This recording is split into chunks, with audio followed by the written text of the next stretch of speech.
1 teaspoon மிளகு, 1 teaspoon சீரகம், 1 teaspoon உளுத்தம்பருப்பு, ஒரு சின்ன துளி எலுமிச்சக்காயிலையும் பாதி புளி, 2 காஷ்மீரி மிளகாய்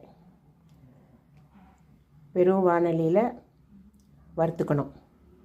நல்லா ஆறுனதுக்கப்புறம் மிக்சியில் மைய அரைச்சி நல்லெண்ணெயில்